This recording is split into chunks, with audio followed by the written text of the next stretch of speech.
আমরা গতকালকে মোটামুটি নিশ্চিত হই, গতকালকে মানে 12 তারিখ, যে এটা কে এই হত্যাকাণ্ডটা সংঘটিত করেছে।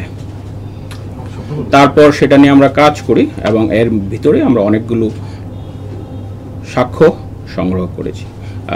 এর মধ্যে প্রাথমিকভাবে আমরা যে ওই দিন ঘটনাস্থলে গিয়ে যে সাক্ষ্যগুলো পেয়েছিলাম এই বিষয়ে এটা নিয়ে আমাদের একটা পাওয়ার পয়েন্ট আছে, আমি ছবিগুলো আপনাদেরকে দেখাবো। প্রাথমিকভাবে যে সাক্ষ্যগুলো পেয়েছিলাম আমরা, ওনার দেহে আমরা মেজর 4টা, গুরুতর 4টা আঘাতের চিহ্ন পেয়েছিলাম, ধারালো অস্ত্রের আঘাত। এছাড়া বুকের পাশে একটা দাগ ছিল। আঘাতগুলো ছিল বুকে, পেটে, ঘাড়ে, খুবই পরিকল্পিত আঘাত, ধারালো অস্ত্রের আঘাত। এবং ওনার ঘরে রক্ত ছিল, রক্ত মানে একদম অনেক রক্ত ছিল, কিন্তু খুব ধস্তাধস্তির কোনো আমরা চিহ্ন পাইনি। তারপরে আমাদের যে টিম গিয়ে ওনার ঘরের থেকে পিছনের দিকে যেতে একটা টি শার্ট একটা ব্যাগে পায়। আমাদের অনেকেই ওখানে ছিলেন। একটা গেঞ্জি, টি শার্ট মানে গেঞ্জি, ওটা একটা ব্যাগে ছিল, খুব পরিপাটি করা ছিল। তারপরে একটু পিছনে যাওয়ার পরে যে দিক দিয়ে খাল আছে ওইখানে গিয়ে ওই গাছের উপরে কিছু ব্লাড স্পট পায়, রক্তের কিছু ফোঁটা ছিল। তো এর কিছু পরে গিয়ে আমরা একটা মাস্ক পেয়েছিলাম, আপনারা অনেকেই সাথে ছিলেন, আমাদের টিম ওই দিনই পেয়েছে একটা ফেস মাস্ক। এগুলো আমরা ওই দিন পেয়ে যাই। তারপরে আমরা নানাভাবে ওখানে যারা ফার্স্ট রেসপন্ডার ছিলেন, তারপরে যারা গিয়েছেন, তারপরে আমরা ডিজিটালি যত রকমের তথ্যগুলো আছে সেগুলো নিয়ে আমরা বিশ্লেষণ করেছি। ওনার ব্যক্তিগত শত্রু কে আছে, আমরা যতটুকু জেনেছিলাম উনি বিভিন্ন জায়গায় একজন আলেম ছিলেন, স্বনামধন্য, বিভিন্ন জায়গায় উনি ভালো বক্তা ছিলেন, উনি অত্যন্ত মেধাবী একজন আলেম ছিলেন। ওনার ছাত্র জীবনে তার প্রশংসনীয় সাফল্য আছে। সব মিলিয়ে সব কিছু বিষয় নিয়ে আমরা কাজ করার চেষ্টা করি। করতে করতে করতে করতে আমরা এমন একটা বিষয় আবিষ্কার করে ফেলি বা উদ্ঘাটন করি, সেটা একটু শকিং। সেটা হচ্ছে আমরা তারপর ওনার ফ্যামিলি আবার ছিল না, ওনার একটা ছোট ইমিডিয়েট মানে দ্বিতীয় সন্তান মেয়ে, তার পিতার মৃত্যুতে একটু অসুস্থ হয়ে যায় মানসিকভাবে, তাকে চিকিৎসা করানোর জন্য তার স্ত্রী সহ অন্যরা ঢাকায় ছিল। আমরা তাদেরকে খুব ভালোভাবে জিজ্ঞাসাবাদ করতে পারছিলাম না। ওনারা পরশু ঢাকা থেকে এসছেন, তারপরে আমরা তাদেরকে জিজ্ঞাসাবাদ শুরু করি। ঘটনার দিন ওনার স্ত্রী বাসায় ছিলেন না, এটা আপনারা ইতিমধ্যেই জেনেছেন। ওনার স্ত্রী ওনার পিতার বাড়ি তজুমউদ্দিনে খাসেরহাট এলাকায় গিয়েছিলেন। উনি 5 তারিখে গিয়েছিলেন আর এই ঘটনাটা ঘটে 6 তারিখে। তো 6 তারিখ রাত আনুমানিক 9টায়। তো তারপরে ওনারা আসেন, ওনারা এরপরে এসেছিলেন। তো আমরা যে বিষয়টা তখন গিয়ে বের করি সেটা হচ্ছে, আমরা যখন বিভিন্ন বিষয় নিয়ে জিজ্ঞাসাবাদ করছিলাম, প্রাথমিকভাবে আমরা তার যে নিজের সন্তান, প্রথম সন্তান, তার ছেলে রেদওয়ান, তার হাতে কাটা দাগ পাই। এইটা দিয়ে আমাদের সন্দেহটা শুরু হয়। তারপরে তাকে অন্য সব পরিবারের সদস্য অন্যদের মতো তাকেও জিজ্ঞাসাবাদ করা হয়। তারপরে করতে করতে করতে করতে একটা পর্যায়ে গিয়ে আমরা যেটা জানতে পারি, এই নৃশংস হত্যাকাণ্ডটি তার নিজের সন্তানই এটা করেছেন। এবং এই নিয়ে আমরা অনেকগুলো তথ্য পেয়েছি। তার সন্তান, এটার একটা অন্যতম কারণ ছিল তার পিতা তাকে অত্যন্ত কড়া শাসনে রাখতেন, এটা তার একটা অভিযোগ। এবং এই ছোট থেকেই এই কড়া শাসনের কারণে তার ভিতরে একটা বিক্ষুব্ধ ভাব জন্ম নেয়, ক্ষোভ, এবং তার কাছে মনে হতো যে তার কোনো স্বাধীনতা নেই। সে তার পিতার মতো তার সন্তান অত্যন্ত মেধাবী ছাত্র, সে ক্লাসে ফার্স্ট হতো, তারপরেও তার কোনো স্বাধীনতা ছিল না, তাকে প্রচণ্ড মারধর করতো, এরকম তার অভিযোগ। তো এগুলো থেকে তার ক্ষোভ তৈরি হয় এবং বিভিন্ন সময়ে সে বাড়ি থেকে পালিয়ে যাওয়ারও চিন্তা করেছে মুক্তির জন্য। তার পরবর্তীতে সে আত্মহত্যারও চেষ্টা করেছে। মাস 2-1 আগে উনি ওই ছেলে তার আত্মহত্যার চেষ্টা করে। যদিও ওই সন্তান তার পিতারই মাদ্রাসায় লেখাপড়া করে, কিন্তু গত 2 মাস যাবৎ কিন্তু সে বাসায় থাকে না। এটা আপনারা যারা জানেন, আশপাশে থাকেন তারা জানেন। তো কেন? কারণ সে একবার আত্মহত্যার চেষ্টা করেছিল। তার পরবর্তীতে তার মামার বাসায় তাকে নিয়ে রাখা হয়। মামার বাসায় থাকেন কিন্তু পড়েন এই মাদ্রাসায়। তো ওই সময় থেকেই তার ভিতরে একটা চিন্তা আসে যে আমার মুক্তির জন্য দুইটা রাস্তা, একটা হলো তাকে আত্মহত্যা করতে হবে অথবা তার বাবাকে সরিয়ে দিতে হবে। একটা মানসিক একটা বিকৃতির মতো অবস্থা তার ভিতরে তৈরি হয় এবং সে এটা নিয়ে চিন্তা করতে থাকে এবং সে বিভিন্ন মুভিও দেখতো, সাইকো টাইপের যে মুভিগুলো আছে এগুলো দেখে, একটা মুভি দেখে তাকে অনুপ্রাণিত করে যে এরকম এক ব্যক্তি এরকম সে চাপের ভিতরে থেকে, যে নানাভাবে মানসিক চাপের পরে থেকে যে তাকে চাপ দিত তাকে সে কিভাবে হত্যা করে, এটার পরের থেকে সে এই পরিকল্পনাটা করে এবং সে একটা ছুরি অর্ডার করে দারাজে। গত 2 তারিখে সে দারাজে একটা ছুরি অর্ডার করে, ওই ছুরিটা সে 5 তারিখে রিসিভ করে। তো তার উদ্দেশ্য ছিল 4 তারিখে তার বাবাকে সে হত্যা করবে এবং 4 তারিখে তার প্ল্যান ছিল সে ফজরের নামাজের পরে অনেক সময় সে খুঁজছিল কখন করবে। তো ফজরের নামাজের পরে তার একটা পরিকল্পনা ছিল, কিন্তু 4 তারিখে তার ছুরিটা তখন পর্যন্ত তার হাতে পৌঁছায় নাই। 4 তারিখে তার মা তাদেরকে ফোন দিয়ে বলে যে সে নানার বাড়ি আসছে।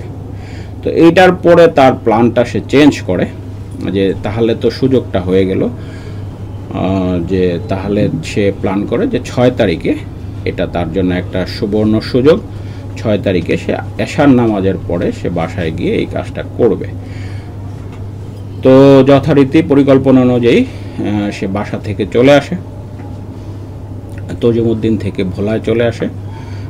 এসে সে তার ওই মেইন গেটের দরজা খোলা ছিল, কিন্তু ভিতরের দরজা, যে বাসার যে দরজাটা সেটা তালাবদ্ধ ছিল। তার ভিতরে পিছনে গিয়ে সে অবস্থান করে। তখন এর আগে সে এই পরিকল্পনার জন্য সে আরও কিছু কাজ করে, এই পরিকল্পনা বাস্তবায়নের জন্য একটা কালো শার্ট সে ক্রয় করে মানে তার মামার দোকান থেকে এটা সংগ্রহ করে। কালো শার্ট কেন নিয়েছে? কারণ সে কালো শার্টে রক্ত লাগলে এটা দেখা যাবে না, এই জন্য কালো শার্ট সে নির্বাচন করে। আর একটা ক্যাপ সে ক্রয় করে, এটা ভোলা সদরেরই একটা দোকান থেকে ক্রয় করে। আর একটা ঘড়ি সে তার মামার বাসার থেকে নিয়ে আসছিল। আপনারা যারা আমাদের এই তদন্তের সঙ্গে সহযোগিতা করছিলেন তারা জানেন, আমরা তার বাসা থেকে একটা প্লাস্টিকের ঘড়ি জব্দ করেছিলাম, এটার ফিতা ছেঁড়া ছিল। তো এই ঘড়ির মালিককে আমরা খুঁজছিলাম। তো এই ঘড়িটা তার মামার টেবিল থেকে সে নিয়ে আসছিল, প্লাস্টিকের একটা ঘড়ি, ওই যে কালো রঙের। তো এই ঘড়িটাও সে ওই সময় নিয়ে আসে টাইম ঠিক রাখার জন্য। খুব অল্প সময়ই সে এখানে পেয়েছে, 5 থেকে 7 মিনিটের মধ্যে সমস্ত কার্যক্রম সম্পন্ন হয়েছে। তো সে শার্টটা পরে আসেনি, শার্টটা পরেছে এইখানে বসে, এই বাসায় বসে পিছনে এসে এটা পরিধান করেছে। আর পরে আসছিল একটা ওই গেঞ্জি নিয়ে আসছিল, গেঞ্জিটা সে শার্ট খুলে তারপরে এই গেঞ্জিটা পরে যাবে। ওই গেঞ্জিটা আমরা আগে জব্দ করেছিলাম, আমরা যে ঘরের পাশে একটা গেঞ্জি জব্দ করেছিলাম পলিথিনের প্যাকেটে, ওটা ছিল সেই গেঞ্জি। আর সে তখন এই ঘরে যখন তোর বাবা নামাজ পড়ে গিয়ে দরজা ভিতরে লক, মেইন গেটটা লক করে দরজা উনি লক করে ভিতরে গিয়ে উনি পাঞ্জাবিটা রেখে কম্পিউটার, ও ছেলে জানতো তার বাবা যে কম্পিউটারে কাজ করে, এটা তার জানা ছিল। যখন উনি 8:51 দিকে তার বাসায় প্রবেশ করেছে, আমরা যে অন্য যারা রেসপন্ডার ছিল এবং যারা তার সঙ্গে নামাজ পড়েছেন তাদের বক্তব্য থেকে আমরা এরকমই একটা সময় পাচ্ছিলাম, 8:50 বা 52 দিকে, 51-52 দিকে উনি মসজিদের থেকে বাসার দিকে গিয়েছেন। তো আমরা তাকে ওই ছেলে যখন উনি ওনার বাবা যখন ওই কম্পিউটারে কাজ শুরু করেছে, তখন এই ছেলে দরজায় নক করে। দরজায় নক করার পরে ওর বাবা তাকে জিজ্ঞেস করে কে, তখন বলে বাবা আমি রেদওয়ান। তখন সে ওই বলার পরে বাবা দরজা খুলে দিলে ঢুকেই সে, এর আগে সে যখন ঘরের পিছন থেকে আসে সিঁড়িতে সে কিছুক্ষণ বসেছিল, তার বক্তব্য মতো তার শরীর তখন কাঁপছিল, কিন্তু তার সিদ্ধান্ত ছিল না, এই সিদ্ধান্তটা সে যে কোনো মূল্যে হোক ওই দিনই বাস্তবায়ন করবে, এছাড়া আর তার মুক্তির কোনো উপায় নাই। এই চিন্তা থেকে সে যখনই দরজাটা খুলে সে কোনো রকম কাল বিলম্ব না করেই প্রথম ছুরিটা চালায়, যেটা তার পেটের কাছাকাছি একটা স্পট আছে, আপনারা ওইটা প্রথম লাগে। তো এটা লাগার পরে ওর বাবা ছুরিটা ধরে ফেলে। আমাদের সুরত হলেও ওর বাবার হাতে কাটার দাগ আছে। তখন ধরে ফেলার পরে ও মাপ চায় তার বাবা, যেহেতু বাবা আমাকে মারিস না, আমাকে মাপ করে দে। সে তখন বলে ঠিক আছে, কমিটমেন্ট করবে না। তখন তার হাত থেকে যখন ওই যে ছুরিটা ছড়াইতে যায়, তখন তারও হাতটা কেটে যায়, এই রেদওয়ানের হাতও কেটে যায়। ওই কাটা দাগটাই আমরা পরে পেয়েছি। তারপরে সে বুকে পেটে এরকম দুইটা ইয়া করে, এবং তার বাবা তখন চিৎকার দিলে তখন গলায় মরে। এবং তার ধারণা ছিল আগে থেকে ওই যে ঘাড়ের পিছনে যে আমরা একটা কাটা দাগ পেয়েছি, যে কিভাবে মারলে মৃত্যু নিশ্চিত হয়, এটা সে ওই মুভি দেখে পেয়েছে। ঘাড়ের পিছনে সে ওই সময় একটা আঘাত, তার বাবা তখন বাঁচাও বাঁচাও চিৎকার করেছিল। এই বাঁচাও বাঁচাও চিৎকারটা পাশের বাড়ির এক মহিলা আছেন, আয়ানের মা, হ্যাঁ, ওনারা কিন্তু শুনেছে। এবং রাস্তার একজন রাজন নামে এক লোককে আমরা পেয়েছিলাম, রাজনও শুনেছে। এই আয়ান গিয়ে তারপরে ওই মাদ্রাসায় গিয়ে জহিরুলকে এবং আরিফকে প্রথমত ডেকে আনে, যারা ছিল ফার্স্ট রেসপন্ডার, প্রথমত যারা সাড়া দেয়। ওনারা এসে কিন্তু দরজা বন্ধ পেয়েছে, মেইন গেটটা বন্ধ পেয়েছে। তারপরে তো টিন ভেঙে তারা ভিতরে ঢুকেছে। ওই যখন ঢুকে এর মধ্যে যখন তার বাবা চিল্লাচিল্লি শুরু করে, ওইটা সাউন্ড, তখন তো গলায় মেরেছে, বাবা পড়ে যায়।